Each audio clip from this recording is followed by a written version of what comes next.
Mind the gap between the train and the platform. Please stand clear of the discussion doors. The next stop is Highbury Squad.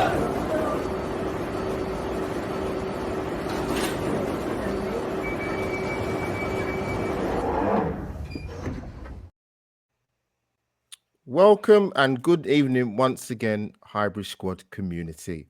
The Arsenal Women's Show is back with your regular hosts, guest hosts, I'll say to repeat, Albert JTV and Demian Arriaga.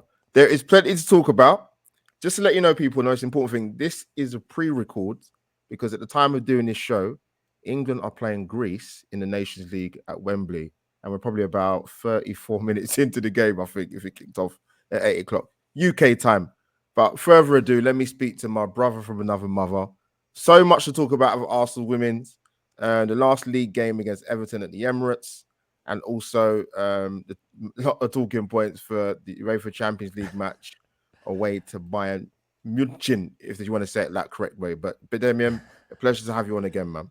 You as well, my friend. I admire your eloquence, your show intros. If you knew how many times I have to record anything I ever do, it's comical. If I record a 30-minute, video showing something about drums or whatever, you should see my library when I go to delete. It's like all the whole grid is videos of the same thing. So I admire how you do it. It's fantastic, and no wonder you are phenomenal in this landscape, in this universe of Arsenal and Arsenal women. So always a pleasure to be here with you. Indeed, we have a lot to talk about. There are so many things that are happening and not happening. I don't even know where to start. So I'm obviously curious to know what you think, if there's something that you had in mind. I do think that we as a fan base and as a club are in need of a reset very, very soon. And the more we wait, I'm afraid that it's going to be very predictable and cliche situation of too little, too late, or something along those lines. What do you think?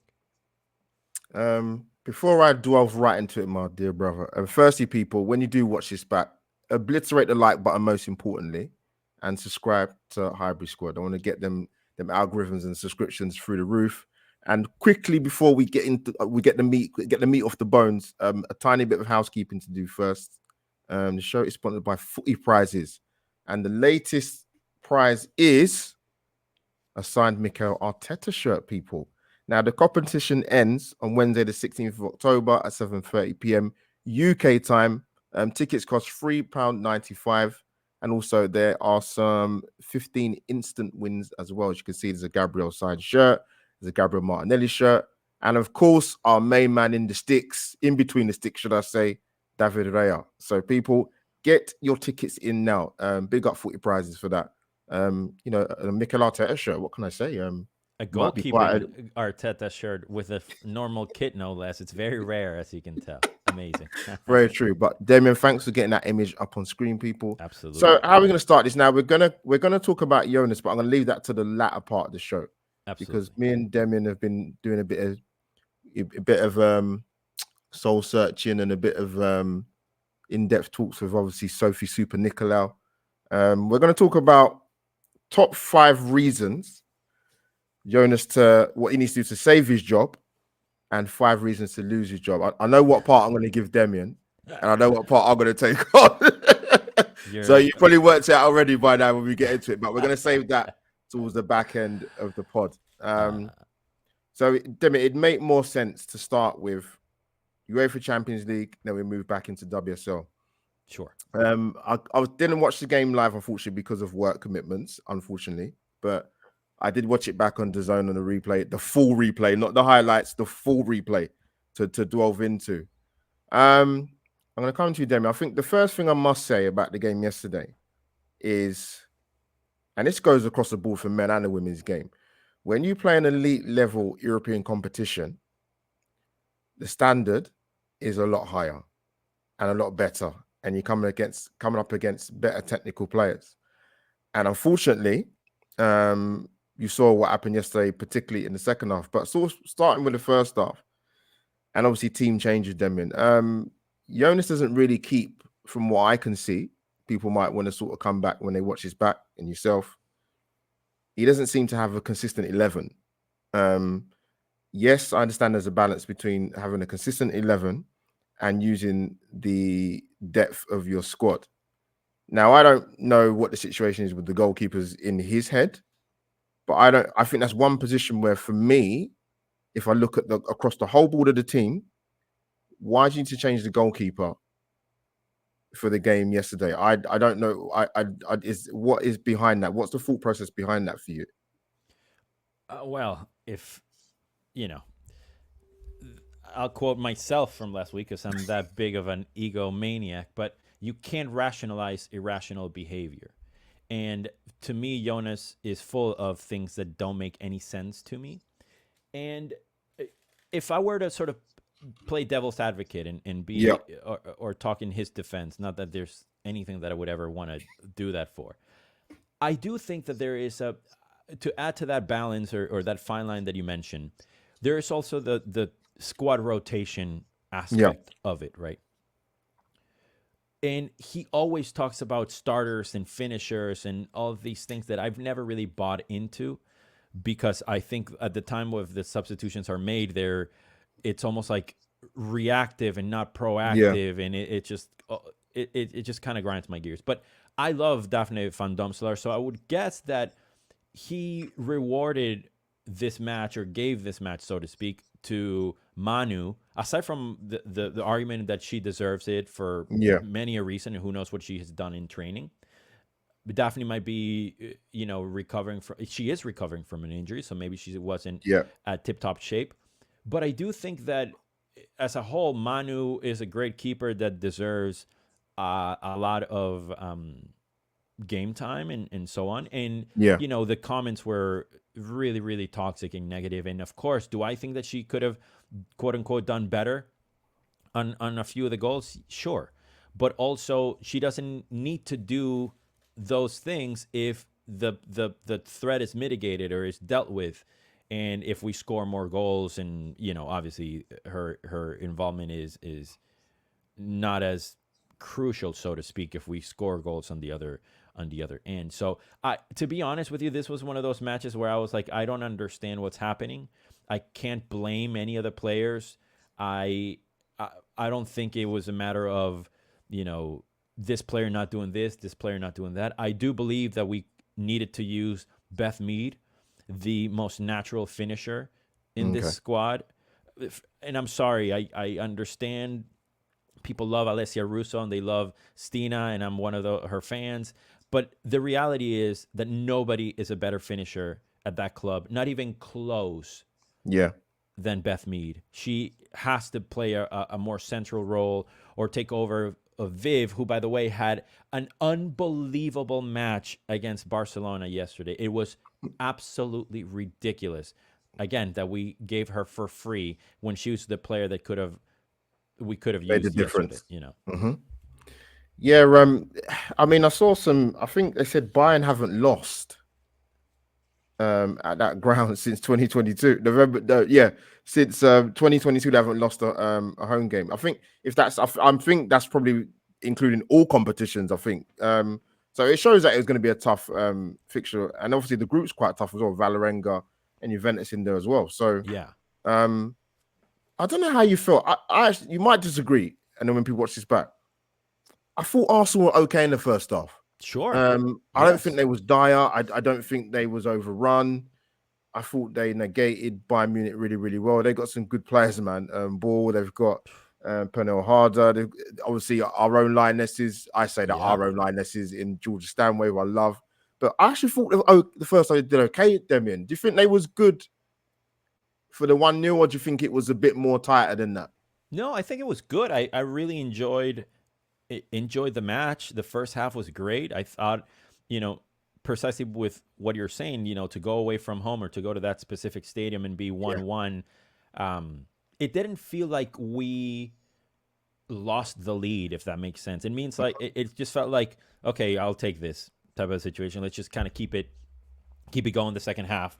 And then obviously it kind of the wheels came off. But one of the things I wanted to get your take on, sort of to flip it back to you, is Yeah, of course. we're always sort of complaining about how we play against teams with low blocks that we can't, or they don't see, Jonas doesn't seem to have an answer for, or playing the right players at the right positions to unlock these defenses. And now we are faced with this team and this onslaught of, Pernilla Harder being her best self. And I'm just curious if it's like we're used to trying to break down, these low blocking teams like Everton and like Leicester, and then this comes around and just kind of shocks us and they don't know what to do. Because I kind of feel it's a little bit insulting to imply that professional people that have won World Cups and Champions Leagues and Euro Cups don't know what to do against a certain type of opposition. So that leads me to believe that it's something about what the manager is telling them to do and how. I wanted to know your take. I mean, I think the problem, I think one of the biggest problems I watch when I watch Arsenal is I understand about recycling the ball in possession and playing out from the back, but what's more effective and what Bayern did really, really well, particularly in the second half, was if you look at when they got into our final third, you'd have been lucky if watch it back again. You'd be lucky to see they've took more than 2 touches of the ball. Quick transition, quick ball crosses into the box, 2-touch football. I don't see that with Arsenal because we spend too much time on the ball in our half. And Demian, we said this on the first show. If it's not Wouba Moy, it's Kadina back to Williamson back to Fox, Fox back to Zinsberger or Daphne Van Domzela. It's too slow. And I get it. People might say, okay, but you're playing away to Bayern Munich. Yes, you can use that as an example. Yeah, we need to be a little bit more robust. But I'm talking about watching Arsenal from what I saw last season coming into this season. It's too slow. It's not quick enough. And like I said, Demian, in the outset, when you're playing against teams of the quality of Bayern Munich, what is it? 3 out of the last 4 Bundesligas. You've got to move the ball quickly when you have it in possession.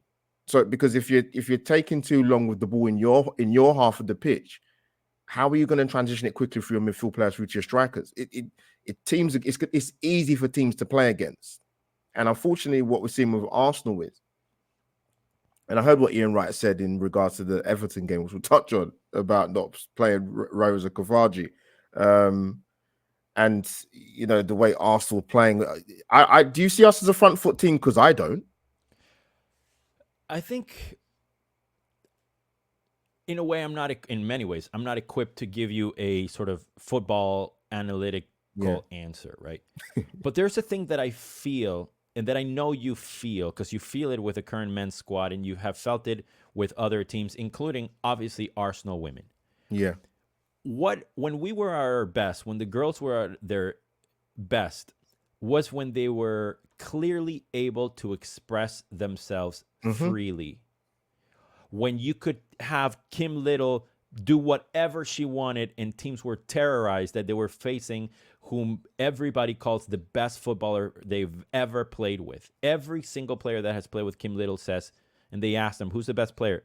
Kim Little. Who's the best player? Kim Little. And they played with Marta, with Viv, with anybody, they say Kim Little.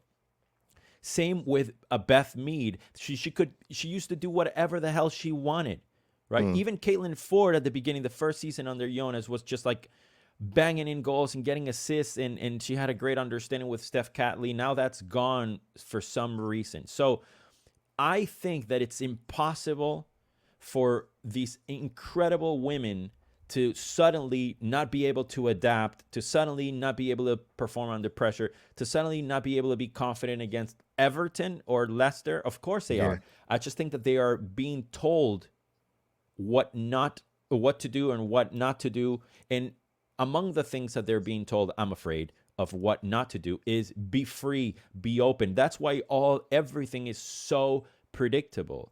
And then you don't have your starting 11 that everybody would expect. And then when you do, you have players that shouldn't maybe not even be there. Like I keep banging on this drum of Katie McCabe not playing left back and just move her farther up the pitch. because she is a warrior. She would terrorize people. Nobody is afraid of Alessia Russo. Nobody's afraid of Stina Belkstenic. Nobody's afraid of Caitlin Ford. They're not. They're afraid of Beth Mead. They're afraid of Katie McCabe. So if you made it, Katie McCabe plays farther on the pitch, great. If not, if she's stuck back there and at left back, this could be traced back to somewhat of a shy transfer window where we could have. And I know we have Steph Cadley, and I know we have, but we could have used another player that could be versatile there. And same is going to happen with a right back. If it's not, Fox and it's Laura Wienreuter, and now he's playing Caitlin Ford at right back. That's I couldn't believe it. It's absurd. It's absurd.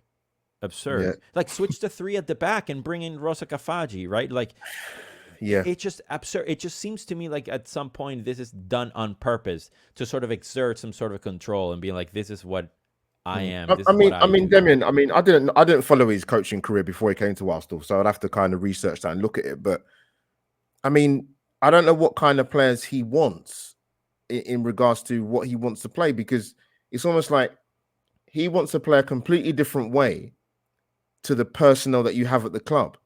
Yes. Now, to me, how's that going to work going forward? Well, when you've got, go on, Demian, come in. No.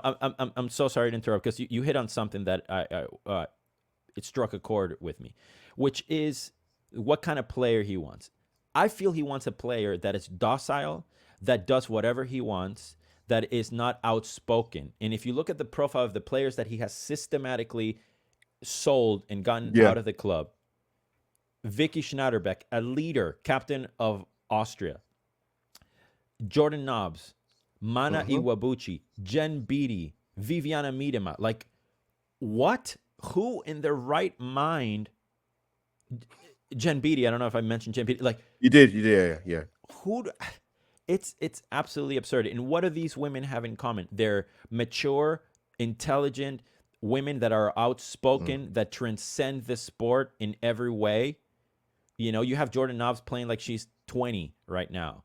And I could go on and on. So I think that there's a bit of a nefarious thing of like people that he's systematically pushing out of the club. And who's he bringing in? Kira Cooney-Cross, Victoria Pelova, they're children. They are literal children.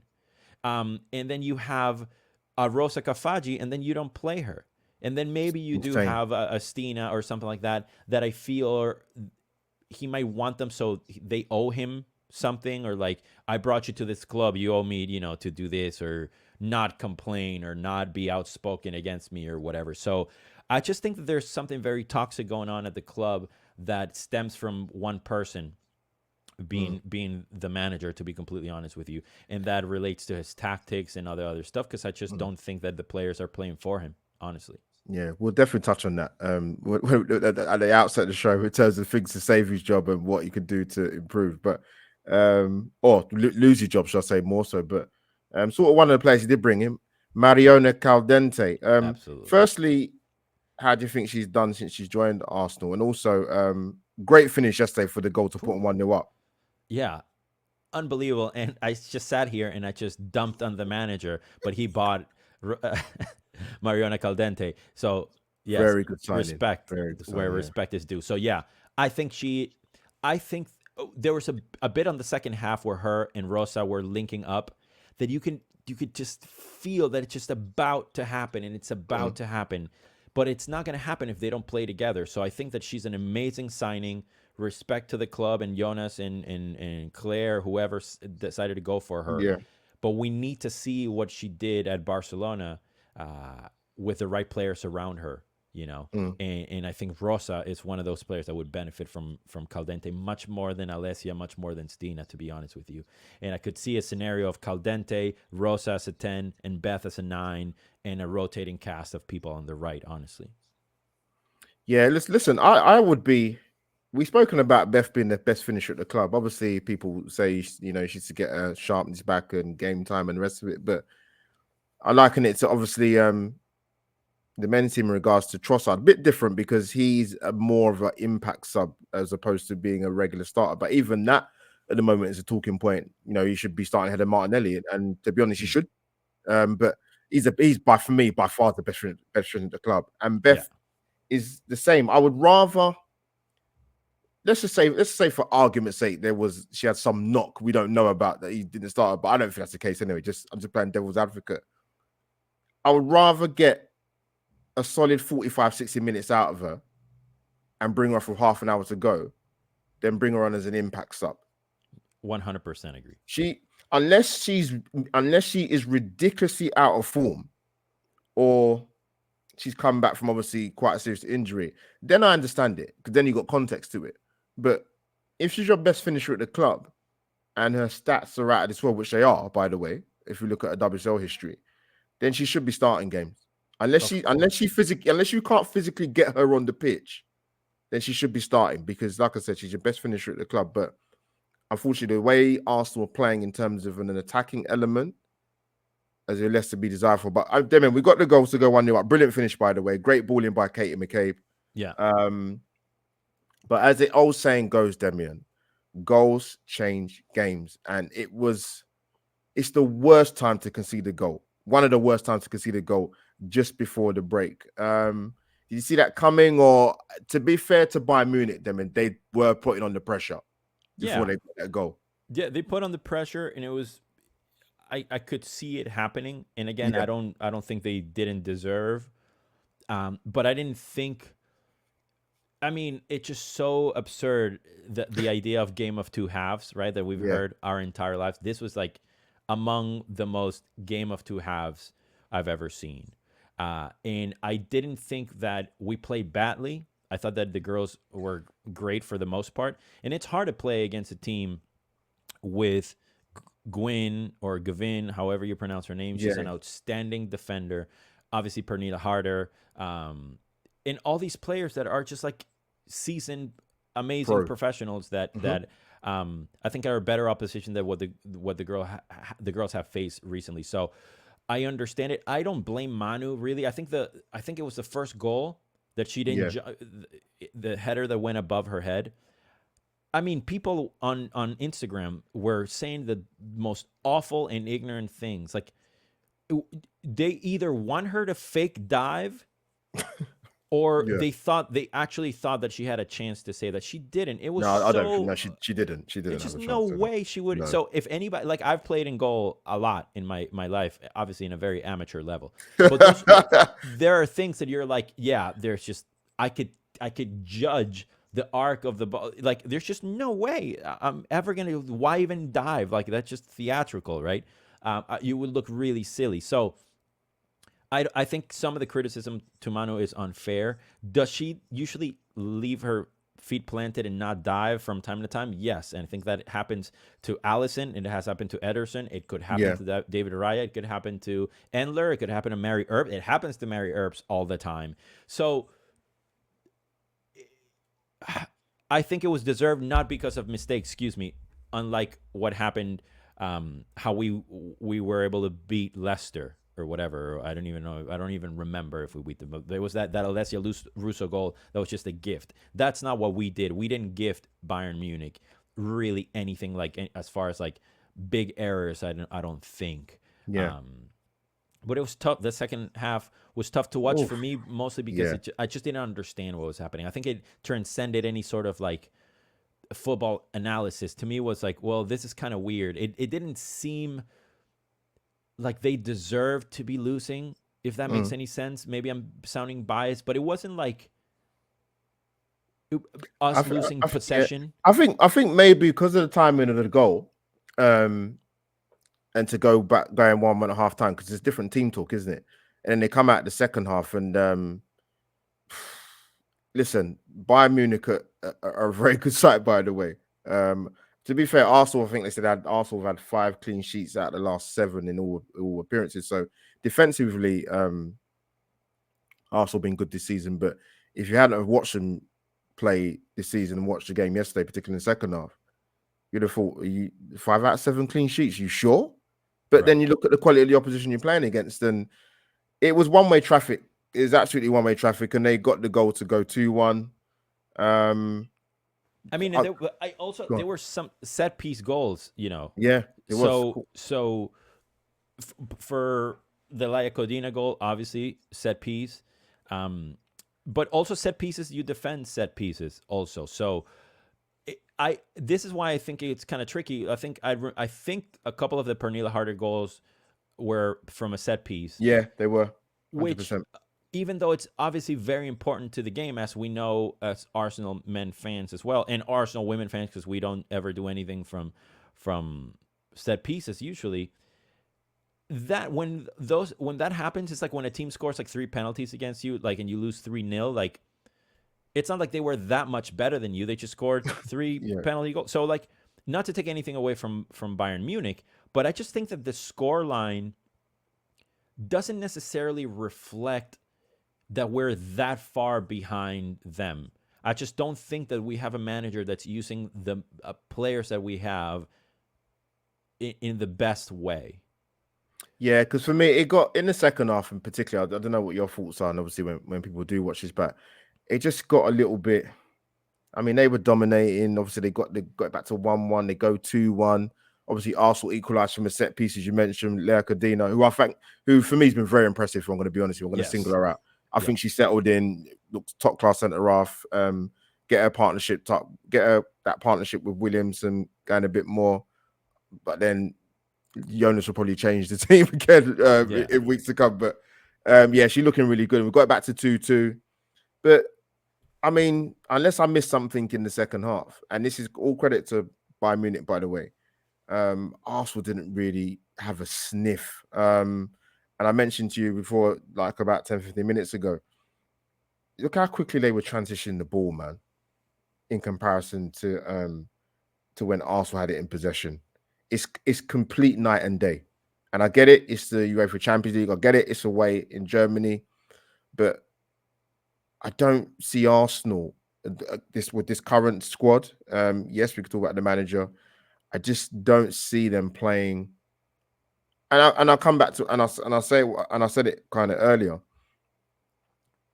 I don't understand. To me, it appears you're playing more as a counter-attacking team. And for me, that's insane. To me, you do that more so if you've got out-and-out pace in the side and you've got like workman horse players that will give you steady Eddie performances 6-7 out of 10. Arsenal got better players than that to be playing that way. And that's why I think when Ian Wright was touching about Rosa Kafaji in the Everton game, but Demian, come in, mate. Sorry. No. I said yes. I'm agreeing with what you're saying. Yeah. So the second half was a tough watch, man. I mean, obviously, when I heard the score and obviously watching it in reflection, you're right. There were a few set piece goals in, but listen, they count at the end of the day. You can't just completely, put that to one side. But it's mad to think Pernilla Harder they said she hadn't scored in the. They said she hadn't scored in the Champions League. Did they say? I think for Bayern Munich, I think. Yeah. And then look what happened yesterday. Joined. Yeah. A hat trick. Yeah. But she's a class act, which is at Chelsea and obviously now at Bayern Munich. But that's what I was going to say to you. It got a little bit kamikaze. I don't know whether it was a case of keeping the score down, a combination of that and trying to get back into the game. But by that point, they was too far ahead and the class showed in the end, Demian. Do you think that's a fair assessment? Yeah, absolutely. I think the way you in general watch football, you notice some things that I don't necessarily do. And then when you bring them up and looking back, obviously, in retrospect and thinking about them, they make me think and feel things that like I said, like at first glance or at first experience, I didn't feel them. Yeah. Like what you just said about the counterattacking side in our quality, how we shouldn't be a counterattacking side. It's very interesting to me that you say that. And I don't understand the obsession of these short, quick passes from the back necessarily, even if that was nothing makes sense. And I'm not saying that the girls, the team doesn't make sense. I just think that they are very good footballers that are carrying out orders. That's what I sort of keep coming back to, that it's like, which one is it? What's your identity? So right now, sadly, I'm going to ask you, if you were to summarize in one sentence what our identity is, what would you say? It's kind of what I said before. We're playing like a counter-attacking team, and we shouldn't be. Not that I'm not saying you can't do that if you're playing against a team that are a better passing team than you. That makes sense to be a little bit more rigid and a bit more compact. But defensively, we know we're good. So if you know you're good defensively, like I said, 5 clean sheets. Well, before yesterday, 5 out of 8 clean sheets, right, in all competitions. Then you've got the basis for your midfield to be better. But I think he's got. We'll touch on that anyway. I don't think the midfield's right personally anyway. But a counter-attacking side, and we shouldn't be. Yeah, I agree. I also would add that we're also a side in theory from what you hear in all the podcasts and Talk Sport and so on and so forth. They're a team led by a manager that can't figure out how to break down low blocks, right? So if he doesn't know how to break down teams with a low block, and if he can't go toe to toe with a Bayern Munich, then what are we doing? What is he? What? So the answer that he gives, and I'll touch up on this when we shortly go over our things, has to do with what I perceive a lack of accountability. But we'll touch upon that. Yeah, 100%. But Albert, listen, real quick, do you wanna talk about Zenith coins when my mouse works? My mouth is not working. Yes, we'll do some more housekeeping, people. As Let's Sophie always talks about, Zenith coins. Look at that, people. You can get one of those. There is a code that it should go along the bottom of the screen. Is it HS10? I believe it is. You got it there? Do I have that? I unfortunately don't have that. Sophie's gonna kill us individually. It might be in the banners, but yes, people, Zenith coins. If you haven't got one already, please do get one. I've actually got one actually.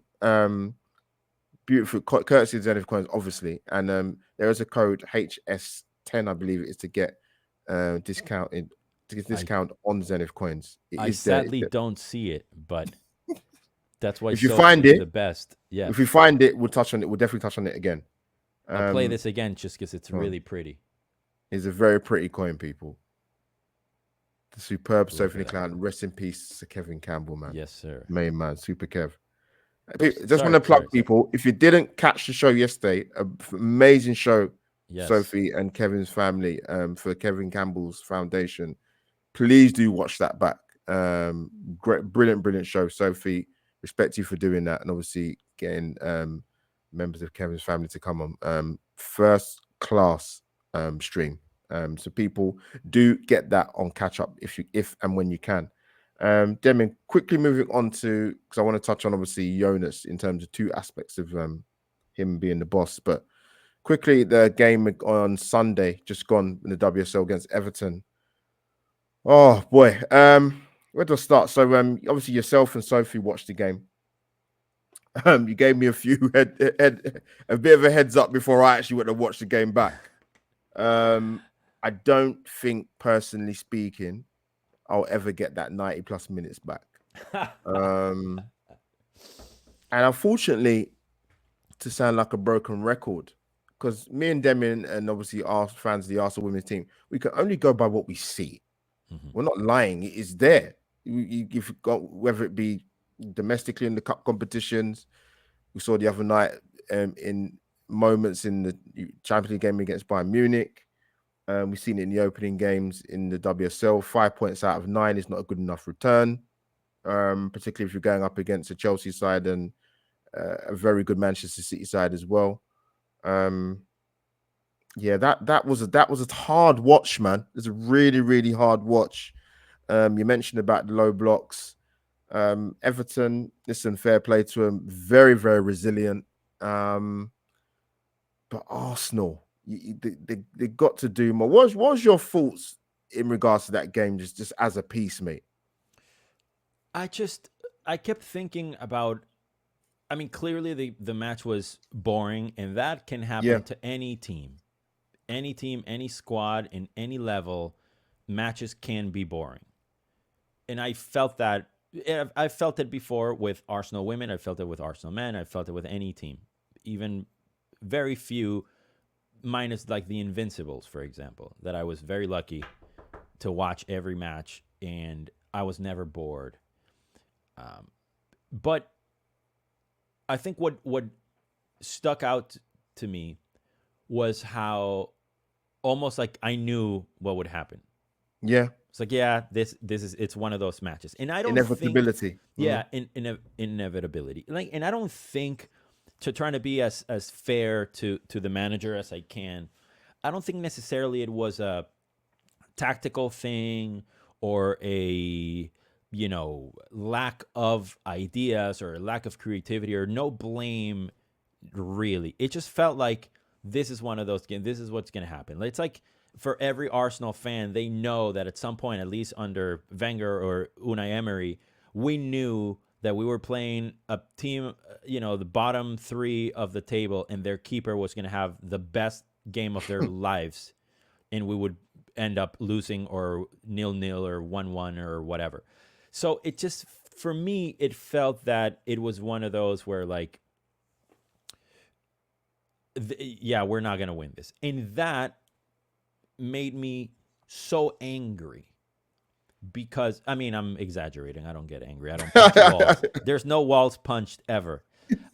It got me really passionate because it just made me feel so frustrated that how in the hell does a team with Leah Valti, Kim Little, Katie McCabe, Steph Catley, Leah Williamson, Emily Fox, Daphne van Domselaar, Beth Mead, we don't beat Everton. No offense to Everton, but yes, offense to Everton. Like, yeah, they've lost their first two games. I think they said that they haven't beat Arsenal away 15 years. 2009, they say? Yeah, 15 years. Like, so there's so many things that are clearly, and I say clearly, with a massive mountain of salt, that I there has to be some change. And I can't. We're a better club than this. We're a better fan base than this. You would think that we deserve a better vibe and a better sort of disposition prior to a match. Where now we're all thinking, or a lot of us are thinking, Chelsea are going to destroy us. I don't necessarily agree with that sentiment because of the players that I listed. So as long as we have all those players or most of those players, I'm going to have confidence. And yeah, I that's just kind of how it felt to me. Like, here we go again. This is what's going to happen. There's no answer. And I felt also guilty. Like, why would I ever think that a team with those players don't have the answer? It's like this cognitive dissonance that I can't stand it. I mean, it's driving me insane. Yeah, Arsenal are sitting 6th at the moment in the WSL table after 3 matches. Just a 1-0 win against Leicester. And let's be honest, that was only 3 points because of Daphne van Domselaar. Yeah. Otherwise, they'd have got a draw. Yeah. It's a better Leicester side. You can see that a lot of changes happened there. They look very well drilled old machine, and they were tough, Leicester, really, really tough. But it's a hard watch. I'll go back. I said this last season. I went to North London Derby. It's a hard watch watching the Arsenal ladies team, man, under this manager. But you're right, and it's not disrespectful to Everton because they've not beaten Arsenal for years. Yeah, a number of years. Yeah, and they weren't coming into that game very confident. I mean, they lost their first 2 games. You're playing coming up against an Arsenal side where they got a lot of world-class players and attacking talent and defensive qualities as well, to be fair. But that match, Demian, I couldn't. To say I'm lying if I said I couldn't believe what I was watching because I've seen it time and time again. If you look at the match as a whole, Arsenal didn't create a lot of chances. Yeah, the Emily Fox cross come shot that hit the bar. Yeah, they hit the bar. There were a couple moments they got into the final third, but unfortunately, it was copy, paste, repeat. And actually, touching even further, we're gonna talk about Jonas right now. Actually, it's not great. So I'm gonna we've kind of done this into 2 segues. So top 5 things or top aspects that Jonas can do to save his job. So I'm gonna come with some pointers. Obviously, five aspects to where he does lose his job, which I think there's probably more for the latter than there is for the first part. But for me, what I want to see, and I've said it last season, and I've said it already early part of this season, I want to see a more settled 11. I don't understand why you're rotating so much, and we're into the second week of October. They're not, the players are not coming from, fair enough for the players that went to the Olympics, fair enough, that's fine. But I want to see a more settled 11. There's too much chopping and changing. I made the small reference point to you at the start of the stream while you're talking about the Bayern Munich game. Why are you changing the goalkeepers? Yeah. I would love to ask him that. In the one position where your defense is your strength, surely maybe doesn't ask your defenders, Demian, I don't know. Ask your defenders, do you want to see a regular goalkeeper behind you week in, week out? I know the answer already. I don't need to be a coach. Yeah. Go and ask the Arsenal men's back four. We know what happened there. Yes, I get it. There needs to be competition in the team and your goalkeeper situation. But I don't understand why you're changing the goalkeepers in two different games. It makes no sense to me personally. But also what I do want to see is a better balance in the midfield. And that does come from the manager, by the way. So I'll throw a few scenarios and combinations to you, Demian, and when people watch this back. So for me, I like the trio of Little, Walty, and Marnham. Three completely different midfield players. But they can complement each other. It's no coincidence when Arsenal played BK Hacken in the second leg, I think it was. Arsenal defense was a lot better. You know why? Because Leo Walty played in the mid in front of them. It's not a rocket science. For me, if you can't, it doesn't work playing Kim Little and Cooney Cross, because either what you've got to do is you've got to tell one of them you've got to play further forward, and one's got to be more defensive minded. You won't need to do that. You have to play one or the other. So there has to be a better midfield balance. And for me, I don't know how you feel about that, and I think the one thing I will say, another thing I'll mention, I want to give you a bit more time to think about what the aspects of what you're talking about, Jonas. The striker situation is a concern for me. Now, he's obviously played Rousseau in some games. You played Black Tennis in some games. You played both of them even in one of the games. But goals win football matches. They do. You've got a defense, that's fine. They'll keep clean sheets. But the striker situation for me is a big issue. Is there a possibility that maybe you could possibly play Beth down the middle? Of course you could. Of course you could. Under this manager, it's not going to happen. But personally, for the attacking and talent that you do have, you could do. Mariona can play it wide. We know she can. She's a world-class footballer. You got the option of Caitlin Ford there. Why can you not play Beth down the middle? Why? That'd be my three top things I'd like to see that he could possibly save his job. Whether he feels that is not necessary, or maybe he feels that he doesn't have the personnel to do that, or he just doesn't want to do it through being stubborn. I'm not in the mind of Jonas Eidevall, but there's a lot of pressure from the Arsenal fan base about him and his job. It's not just me and you, Demian. There's loads. Trust me. Yeah. But Demian, sort of coming to you, because we're 44 minutes in, and I want to leave the floor to you for this, man. What are the 5 reasons for you, or what are the reasons, should I say, why he should lose his job?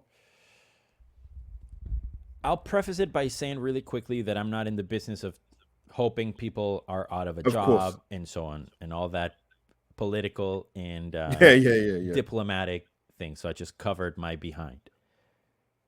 I think Jonas Eidevall should have left the club the second he put his hands on Viviana Miedema in that video. That is just completely disgusting and unacceptable. And I've shown it to every single one of my friends and people in my life, my wife, my mom, everybody was like, oh my God, when did he get fired? And it's like, no, he's not got fired. He got a new contract or whatever. Like, it's to me, so that from a morale standpoint, in a ethical compass, he shouldn't be at the club after that. Okay, so that's one thing. I think the negligence for the whole Viviana Miedema transfer in general is horrible and unacceptable. And I've said it again, I'll say it one more time. It's the dumbest thing I have ever seen in my life as a football fan and as a sports fan. I can't recall something more irresponsible and, full of negligence and for free, bad faith, basically, for free, not to Barcelona or Lyon or Bayern Munich or Wolfsburg. To a direct rival. It's just unacceptable. So if it was his idea, he should be gone. If he never offered any sort of resistance, he should be gone. The other thing I would say is what I mentioned the other day, as far as how I mentioned earlier today, he never owns up to anything. He doesn't take ownership. He doesn't. Accountability doesn't seem to exist in his life, where he will say, the manager did this, or the manager made the wrong choices. He never says, I made the wrong choices. Me, Jonas Eidevall, I made the wrong choice. I did this. It's always the manager. And in his press conferences, how he, does X, Y, or Z, I wouldn't say necessarily that's grounds for him being fired. Yeah, but of course. As a whole, if you have a manager that doesn't own up to mistakes and doesn't offer vulnerability and welcome feedback and all these other things, and that's always blaming people, and we hear reports from Gareth Taylor, we've heard reports from, obviously Emma Hayes and that whole thing that went down, then I don't think that he is fit to be the manager, not only of the club, but to deal with these amazing women day in and day out that we admire and we love, and we know how good they are. And lastly, and it's not a fifth, but I guess it's the fourth, just to wrap up, is the conglomerate in the optics of selling Vicky Schneiderbeck, Mana Iwabuchi, Jordan Nobbs, Jen Beattie, Viviana Miedema. There is something very concerning about that, and that it's not normal, that there has to be something about that. It cannot be just like, these are all, if we think about Jordan Nobbs, Mana Iwabuchi, Viviana Miedema, these are players that were born to unlock defenses. They're the most forward-thinking players. So that's what I would say. And I think time is of the essence. I think a change needs to be made every day until the change is actually made. So that's kind of where I stand. No, great stuff, man. It is a talk. Like I said, this is not. People need to understand, this is not, me and Demian are only two voices about this. We feel the same. There's many people that, I feel for the Arsenal fans that go week in, week out, particularly away from home, watching the football they have to watch with the players that are at his disposal. Arsenal should not be a counter-attacking team. There shouldn't be. You can argue that. We mentioned it before. You can say that if you've got industrious players and maybe not the most talented, but that's not the case with this Arsenal women's team. Ian Wright was saying it about the Everton game with Rosa Kafaji. Even if you want to bed her in slowly, you brought her on yesterday with 10 minutes to go. What do you want her to do? That, my friend, it's like, it was insane. Like, what do you honestly want her to do? The maddest thing I saw is when England played in Qatar in the World Cup, when Southgate brought on Jack Grealish in injury time. I thought, this is insane. Like, what do you want him to do? Don't get me wrong, you can do a lot in 10 minutes, but come on, like, it's just so much pressure, unnecessary pressure, and Right, Demian, before we wrap up, one thing quickly I want to ask you. I mentioned it about in terms of where he could save his job. Where are you with the midfield conundrum? Because some of the combinations I see him play, I'm like, I get it, you're going to look at the opposition, but you have to look at what you have and what they can offer. And for me, he gets the midfield combination wrong every single time, or most times, to be honest with you. Yeah, everything you said, by the way, was spot on. I agree with you. I wouldn't say it's spot on just because I agree. I understand your point, Yeah. and I agree with the way you said it and everything you said. The midfield thing is among the things I have the biggest sort of issues with, because when you have Leah Valti and Kim Little, this tried and true, perfect partnership almost, and you dilute it, and I don't mean this with disrespect, with a Cooney Cross or especially Victoria Pelova that I don't think are anywhere near the level. Yeah, nowhere near. Same way that Alessia Russo and Stina Blackstenius are nowhere near the level of Viviana Miedema. The same way that Caitlin Ford is not at the level of Beth Mead. So you said the word balance. I think there's a lot of imbalance in general, but no more than with our midfield. Centrally. And I agree with you. 100%. I also think it's shooting ourselves in the foot with a Kim Little playing deep. Can she? Yes. Should she? No. Demian, it drives me absolutely mad. Why is she not further up the pitch? I don't understand. She should be going beyond the striker. She was doing that 2-3 seasons ago. Exactly. She's a genius. And she's the captain. Yeah. Madness. What people? I know. Listen, we could go on for another round, but we won't. But Demian, it's been a pleasure to do the second installment. There's always going to be loads to talk about the Arsenal women's. People, when you do watch this back, drop your comments down below and obliterate the like button and subscribe to Highbury Squad. We are also sponsored by Ruth Beck Art, who does amazing watercolor work. Absolutely astonishing. Love the woman to pieces. We've mentioned about the ZENITH coins. Highbury Squad 10 is the discount code. I'm 100% sure right that I am. And also, as we mentioned before, footy prizes. So people, please get your tickets in for the Sign Arteta shirt. And obviously, like I said, including 15 instant win prizes, £3.95. The competition ends Wednesday, the 16th of October. If you're going to forget, put it in your diary right now. Demian, yes, that is us over. Where can people find you? Because you are on the socials. Yes, so where people can find me at my name. I don't even know how to even do this, but Demian Arriaga, or That Arsenal Women Podcast, or That Arsenal Women blog.com. Every day I post, or I try to write every day. What about you, my friend? Yes, people, your resident Albert JTV, here, there, and everywhere. You'll see me on the Highbury Squad. You'll see me on the Gooner Talk TV, Lee Judges TV, and of course my own channel, Albert JTV. So subscribe to that as well. And we will be back. So please keep an eye on the socials. But as I mentioned at the start of the show, but we both did, this is a pre-record during the Nations League week. So please do bear with us in terms of what we might have spoken about if you haven't heard the podcast before. But we'll get what I mean anyway. But right. Demian, could you do the intros and roll us out? Absolutely, friend. Thank you. The salute. Yes.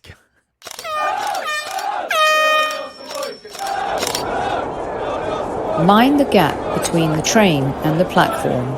Please stand clear of the discussion doors. The next stop is Highbury Squad.